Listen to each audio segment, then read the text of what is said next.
మనతో పాటు నర్సంపేట మాజీ ఎమ్మెల్యే పెద్ది సుదర్శన్ రెడ్డి గారు ఉన్నారు. ఏదైతే జూబ్లీహిల్స్ కాంగ్రెస్ అభ్యర్థి నవీన్ యాదవ్ చేసిన కామెంట్స్, సార్ నమస్తే. నమస్తే అండి. ఎవరైతే జూబ్లీహిల్స్ కాంగ్రెస్ అభ్యర్థి నవీన్ యాదవ్ బీఆర్ఎస్కి ఒక కౌంటర్ ఇవ్వడం జరిగింది.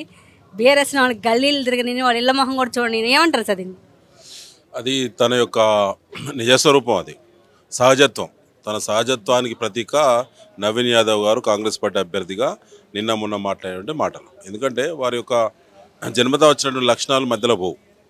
వారు ఖచ్చితంగా వారు రౌడీ కల్చర్ నుంచి వారు ఎదిగినవారు కాబట్టి, వారి నాయకుడు ముఖ్యమంత్రి రేవంత్ రెడ్డి కూడా ప్రతిపక్ష నాయకుల పేగులు తీసి మెడకేసుకొని పాలన చేస్తానేటువంటి ఒక నీచ సంస్కృతి వచ్చినటువంటి నాయకుడు కాబట్టి, వారు బలపరిచిన వ్యక్తి అభ్యర్థి అట్లే ఉంటాడు.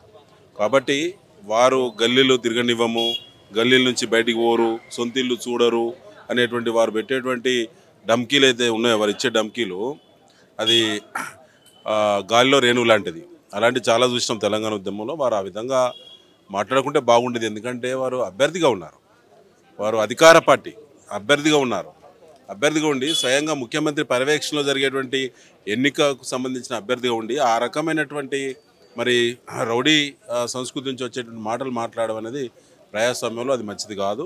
ఎన్నికల కమిషన్, పోలీసు వాళ్ళు ఎట్లాగో వాళ్ళ పక్షమే అని తేలిపోయింది. మాపైనే అక్రమంగా కేసులు పెడతా ఉన్నారు. రౌడీ మాటలు మాట్లాడేటువంటి కాంగ్రెస్ పార్టీ నాయకుల మీద, వాళ్ళ అభ్యర్థి మీద మాత్రం కేసులు పెట్టేదానికి జంకుతున్నారు, వాళ్ళు భయపడుతున్నారు. వారికి సంబంధించి ఒక ప్యాకేజ్ ఉందేమో అని భావించాల్సిన పరిస్థితి వాళ్ళ ఉద్భవిస్తూ ఉన్నది. ముఖ్యంగా మన ముఖ్యమంత్రి రేవంత్ రెడ్డి గారు కూడా పోలీసు గ్రౌండ్లో, విసఫ్గూడ డివిజన్ పోలీసు గ్రౌండ్లో సభ పెట్టారు సినీ కార్మికుల కోసం. అసలు సినిమా యాక్టర్లను జైల్లో పెట్టింది వాళ్ళు, సినిమా సంబంధించిన ఫీల్డ్లో ఉన్నటువంటి వాళ్ళ ఆస్తులను కొల్లగొట్టింది వాళ్ళు.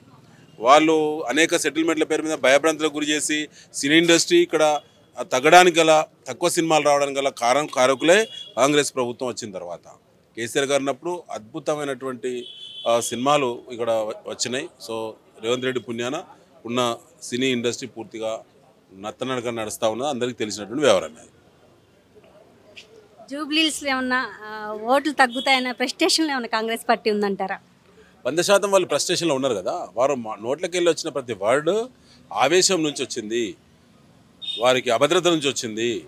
ప్రజల్లో వారికి జనాదరణ లేదు కాబట్టి వారు ఇంటింటికి ప్రచారం పోతున్నప్పుడు వారి ప్రచారం సక్రమంగా జరగడం లేదు, ప్రజల నుంచి స్పందన రావడం లేదు కాబట్టి వాళ్ళు ఘర్షణ వైపు ఆలోచన చేస్తూ ఉంది కాంగ్రెస్ పార్టీ. వారి యొక్క అభ్యర్థి ఆ విధంగా మాట్లాడిన తర్వాత వారి కార్యకర్తలు ఎట్లా మాట్లాడతారు? వారు ముఖ్యమంత్రి గారు కూడా అదే విధంగా మాట్లాడారు గతంలో కూడా. కాబట్టి వారు కార్యకర్తలకు ఏం చెప్పదలుచుకున్నారంటే, రౌడీయిజం చేయండి, గుండాయిజం చేయండి, ఎట్లయినా గెలవాలి, ప్రజాస్వామ్య పద్ధతిలో గెలిచే పరిస్థితి లేదని చెప్పి తేటతెల్లం అయింది కదా. అయింది కాబట్టి వాళ్ళు ఆ విధంగా మాట్లాడుతూ ఉన్నారు.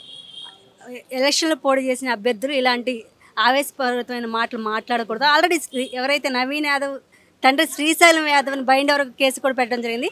దీన్ని ఎలక్షన్ కమిషన్ ఎందుకు సుమోటోగా తీసుకోవట్లేదు? ఇప్పుడు ఎన్నికల కమిషను ఇక్కడ ఏకపక్షంగా పనిచేస్తుందని చెప్పి అనేక సాక్ష్యాలు ఉన్నాయి. అవన్నీ కూడా క్రోడీకరించి నిన్న మా రాష్ట్ర పార్టీ ఆధ్వర్యంలో ఢిల్లీ ఎన్నికల కమిషన్కు, కేంద్ర ఎన్నికల కమిషన్ కూడా ఫిర్యాదు చేసినాం రాతపూర్వకంగా. ఇప్పటికీ 24 గంటలైంది ఫిర్యాదు చేసి, అన్ని రకాల ఎవిడెన్సెస్ జతపరిచి పెట్టినాము. ఇప్పటికీ స్పందన లేదు.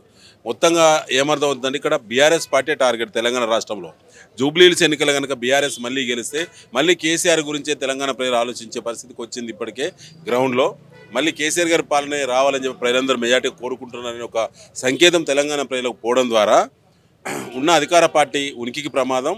రేపు ఎదగాలనుకుని ఆలోచించి పగటి కలలు కలిగే బీజేపీకి కూడా అది ప్రమాదం. కాబట్టి కేంద్రంలో ఉన్న బీజేపీ, రాష్ట్రంలో ఉన్న కాంగ్రెస్ కలిసి ఇక్కడ ఎంఐఎంను కలుపుకొని అన్ని పార్టీలు ఏకమై కేసీఆర్ను ఈ ఎన్నికల ద్వారా ఆపగలిగి ఆల్టర్నేట్గా మనమే కావాలనేటువంటి తపనతోటే ఈ పార్టీలు అన్నీ కలిసి ఇలా బీఆర్ఎస్ మీద చేసేటువంటి కుట్రలో భాగమే ఎన్నికల కమిషన్ యొక్క, పోలీసుల యొక్క ప్రవర్తన.